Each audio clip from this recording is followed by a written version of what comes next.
What's going on, guys? Conforti Brothers here for another video, and today we're going to be working on the E55 AMG. First off, I want to apologize for any noise. We're working in the garage. It's 2 degrees outside with like 4 inches of snow. We have our heater on because it's we got it at 70 degrees in here, so it's nice and warm, so we can do this video. Yeah. But go ahead, man. Tell them what we're going to do today. All right, so basically what we're going to be doing today is we're going to be replacing the headlight control module on our E55 because currently both headlights work, but the problem we're having is they're stuck in the downward position and they're not adjusting at all. They won't go up, they won't move side to side, we turn because they're adaptive. So basically we're gonna be replacing that piece today. Now, we bought the piece off eBay. It was a $20 part just because brand new, it's like $180 and we don't want to put a lot of money into this. So we bought it off eBay for 20 bucks and we're gonna be going and installing that now, but to do so, we have to replace the bumper and already started doing that, but I figured, you know what?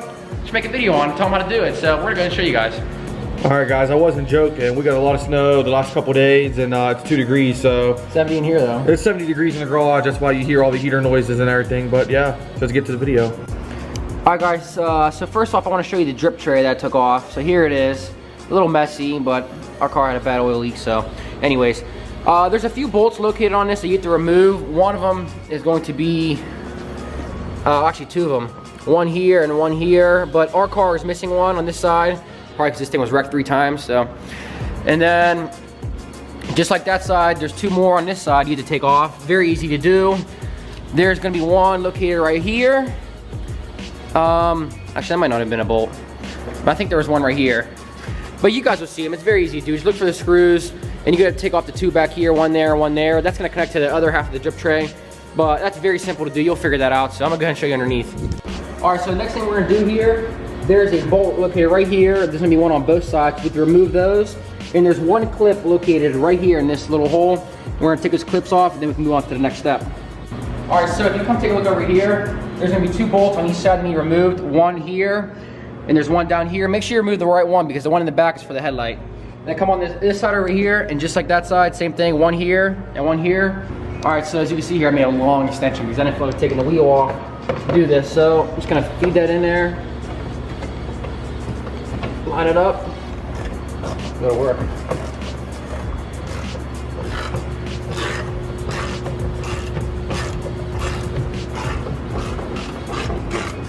Alright, so basically we're repeating the same thing on this side.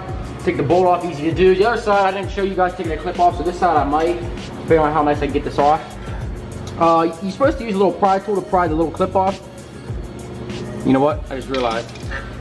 There's nothing there. There's nothing there. Someone. Oh yeah. Okay, so looks like this thing's missing, probably because I said this car is wrecked 3 times, but it wasn't wrecked 3 times in the front. It was just repainted. So I'm assuming they probably didn't put the clip back in when they repainted it.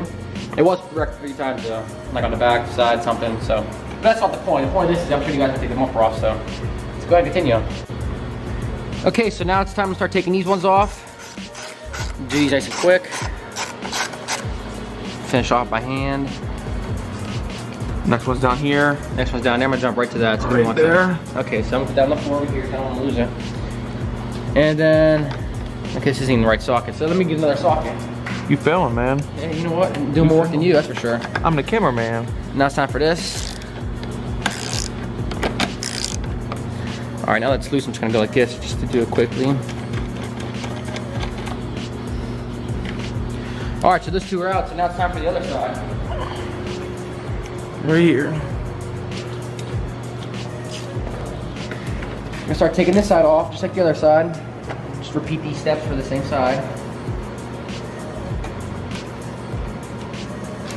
All right, now it's time for this one up here. Same thing as the other side. Mercedes playing games with us over here, look at this. Forgot I gotta change the socket. Why would they not make them the same one for both? Because they're playing games with us. That's just dumb. There we go. Do this one by hand. We need some new headlights. These things, we clean them up a little bit. We're gonna restore those. We need wet sand on them. Look like crap. All right, so there's that one. Now it's time for the next step.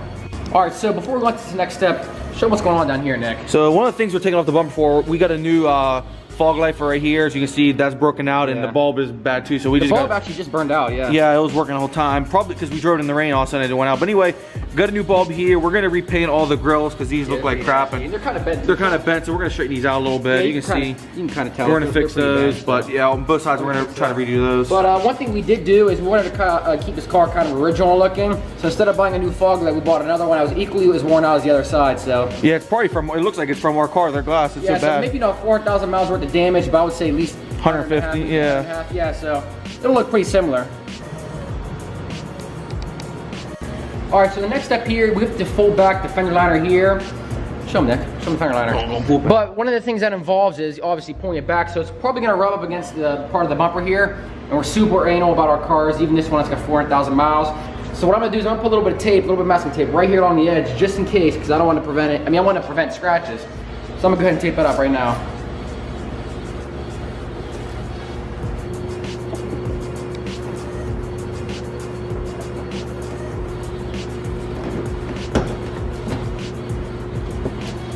Okay, so now that that's apart, we have access to this other bolt that's located in here, which I'll show you guys in just a second. All right, so there's one screw located right behind this panel here. There it is right there, stop, wait. There. All right, there, you can see where my screwdriver is, yeah. I watched some other videos on YouTube and they said this was a Torx bit, T25, but ours isn't. I don't know if it's because ours is replaced or what, but ours is just a Phillips screw, so yours maybe, it may not be, but anyways, that screw's gotta come out. All right, so if you're someone like Nick and doesn't understand anything at all, oh yeah, you're gonna repeat the same steps for this side and remove that screw, the same exact spot. That's it? Nick, huh? That's all? It's easy as that. Can you figure that out? I think so. I think they can. Yeah? Maybe not you, I don't trust you, that's why I'm doing all the work. All right, so after you take these screws off, the bracket that holds the bumper to the fender, where that screw was, all you do is feel for it and pull right out. It's got a lot of grime on it, it's kind of stuck. There we go, 1 second. All right, so there it is. Just set that off to the side because you're gonna need that again. All right, so I forgot to tell you guys, and actually I forgot myself, there's two more bolts that need to come off. They're both located behind the grill here. You can take the grill off to make it real easy to get to, but I'm not gonna do that right now. So what I'm gonna do is I'm gonna reach back here and get an extension and take them off. Now I'll show you, so right there, but let me get the light on so I can show you guys where they're at. Go ahead and put the light down there. You can see pretty good right there. We get to go underneath and show them, Nick, what bolt it is, look. You'll see it right up in there, do you see it? Yep. Right there. Now there's two, there's one on each side. Go tell what we're doing. We're taking the bumper off now, so last step. Very good. Get the wires to play. Yeah. Alright, you pull it out a little bit. There we go. Now watch that. Hold it there. I already disconnected the fog lights just because it would have been a lot easier while it was still on, so I already did that. Now we can disconnect the side markers, so all you do is twist those and pull and they come right out. There's that. Okay, right there. Don't let that fall. We're grabbing the middle that way. Okay, Last thing connected right here. You guys can't see it, but there's a wire. It's like right behind the fog lights and obviously for fog lights. But there we go. All right, that's it right there. And this thing is dirty. All right, so now I'm gonna go ahead and take this headlight off, and to do that, you need to remove this bolt here and come up on top this bolt here, and that should be it. So I'm gonna give it a try and see what happens. Oh, you know what? There's one more bolt over here. Skip one? One more that I have to get. It's right here. Whoops. All right, so now we're gonna replace this headlight control module here. Now it's gonna be located underneath the assembly right here. So go ahead and zoom in and show them. And I'm gonna try to take that off without taking this whole light out, just because I don't feel like it, I'm lazy. So I'm gonna go ahead and unscrew it. I think this is a Torx T20, yeah, Torx T20 bit, if anybody is wondering. Okay, so I got the control unit here off, control module I'm gonna call it. And I took the rubber seal, the gasket, and put it on this one. This is a replacement. This looks like it's slightly different, but hopefully it works. It's still a Mercedes brand, genuine. Don't mess around with that knockoff stuff. So I'm gonna go ahead and put this back on, screw it in, and let's hope it works. All right, so unfortunately, they sent us out the wrong part. The insides of these connections don't line up. So you can see like there's some fittings there, and well, yeah. let me get this. Yeah, when I bought it, I typed in information. They said it fits the E55. Well, it doesn't fit the E55, so we're gonna have to order another one. And yeah, as you can see right here, look, this part This is an, I don't know if you can really see on here, it's all blurry. This is an 820 60 26. We need an 820 24 26. So yeah, so this is the wrong part. We're going to order it, but unfortunately we can't do anything else right now. I went ahead and installed the new fog lights, so that's on, but you can't see that right now because the bumper's over there. And we're going to change the parking lights in here because they're the stock halogen bulbs, and we're going to replace them with LEDs so they look nicer. But yeah, that pretty much wraps up this video. So if you found this interesting or if you found it informational, be sure to stick around for our part 2 because it's coming soon. So thanks for watching.